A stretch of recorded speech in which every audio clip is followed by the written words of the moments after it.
So we're building this empire. We've figured out our culture. We've hired some A players. We've included some offshore talent to maximize our output for lower costs. We're doing great. You mentioned that you are not running any companies. You're just on the board and managing CEOs. So I want to talk about, what is that first step? What is it like hiring a CEO for the first time in a company, and why do you do it? Yeah. So it is, it's super hard. And it's scary and it's risky and difficult. So other than that, it's fantastic. But look, ultimately, and I built a whole course last year around this idea of holdcoing, which to me is, you own a holding company of multiple businesses and you do parallel entrepreneurship. Instead of owning one business and having it grow, you own multiple businesses and you have multiple irons in the fire. And so that's the idea of people that choose to do a holdco. And ultimately, the lens I tell people about it is to think about it like this. 99% of the people should get a job. They will be happier having a W-2 and working for somebody else. There is nothing wrong with that. Like, we need those people. They need to run companies or they need to work in companies, and we need them to do that. So that is perfectly good. Some people should do a W-2 lifestyle, and that's your lens. If you want to do that, like, great, thumbs up. Then there is the next of the 1% left. The vast majority of those people, let's say 90% of those people, should own one business and be a CEO of that one business. They will be happiest doing that. Like, my CEO peer group is 20 people. I am the only one that's in multiple businesses. The rest of the group, they are all happy being owner operators of $10 to $50 million a year businesses that generate them a very nice lifestyle, and they are in there every day running that business. That is a great lifestyle for other people. There's this third lifestyle, and the one that's right for me, which is, I want to maximize my impact on the world. I want to coach CEOs every day. I want to do what I do and live this lifestyle. There's a small percentage of people that should be Holdco entrepreneurs, and I'm one of them. And so that's the first thing I tell people is, don't solve for what you think is going to be sexy on your resume, or what your mom thinks you should be doing, or some guy at the country club thinks is the right lifestyle for you.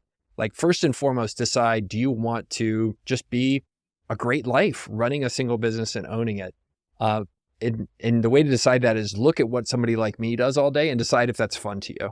Like, if you like what I'm doing and you want to be in multiple businesses and that seems like a fun lifestyle to you on a day-to-day basis, you're going to tap dance to work, like, go ahead and do it. But I think that's the very first thing people get wrong about this Holdco thing, is they do it for the wrong reasons. Money or prestige or something good to write about on Twitter. Like, those are all wrong. Like, first thing to do, very first step, is decide what kind of life you want to live. And then we can go build the whole business thing around that to match and maximize the life we want to. I read somewhere in one of your posts that you stepped out typically when a CRM stepped in.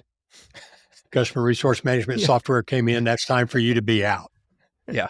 I thought that was pretty insightful.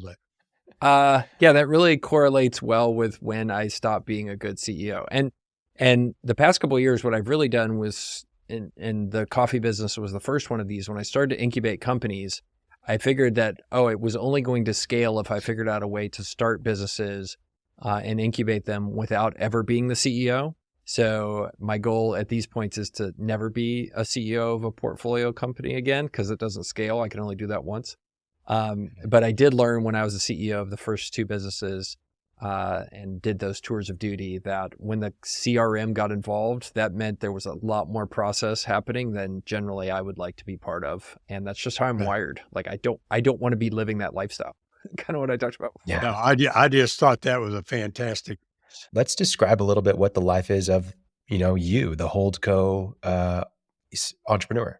Yeah. So it's exciting, Lamborghinis, private jets. Oh my God. No.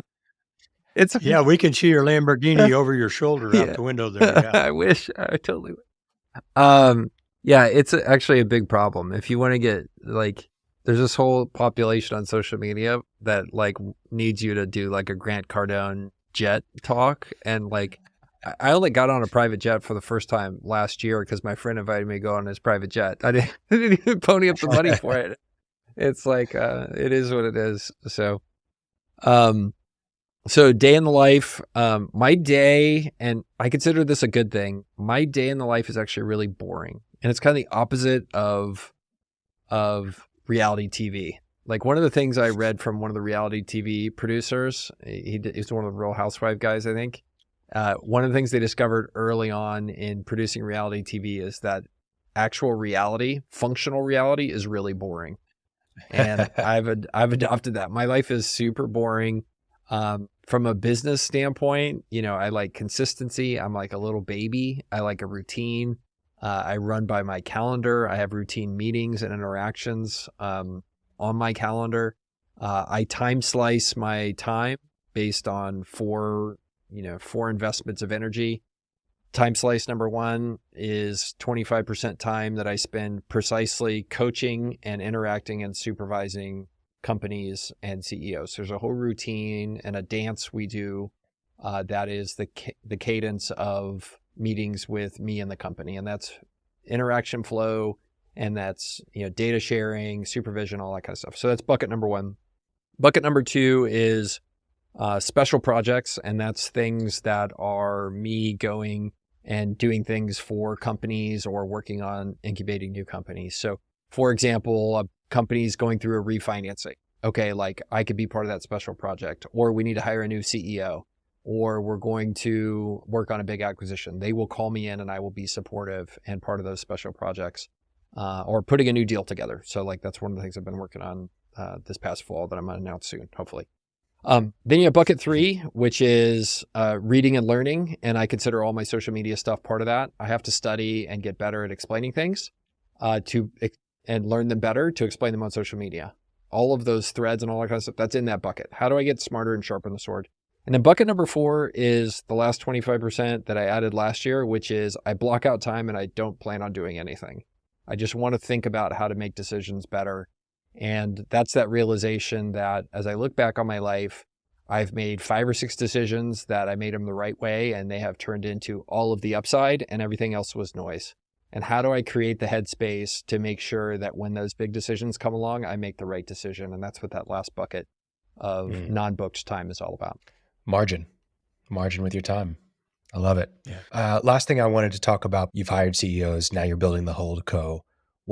Tell us more about the holding company. We've talked about the lifestyle of that chairman, but what does the holding company look like in practice? You've got an entire course on this.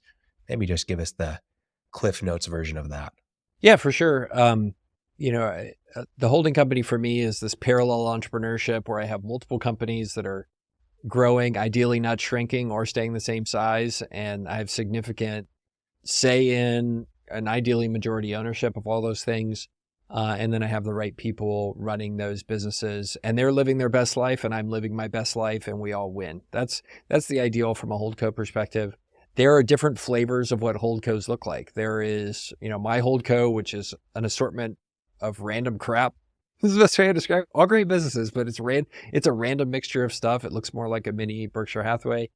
Then you have people like my buddy Reg Zeller, who's big on Twitter, who is doing specifically a Holdco around a specific type of foundry, right? And they've been entirely successful around that and are killing it.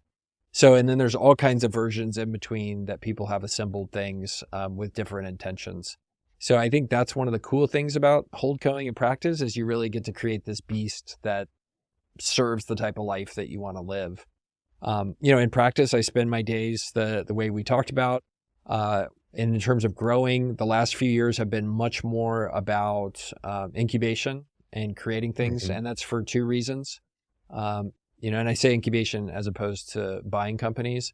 Number one, I have much more fun with incubation. And number 2, the prices for stuff for sale has been ridiculously high. So I look over here and I'm like, okay, I can buy this thing at 10 times earnings, or I could make an asset and have a lot of fun doing it. Like I'll just make the asset. And so a lot of the growth of the Holdco for the past few years has been entirely incubated. And that's just because those 2 reasons.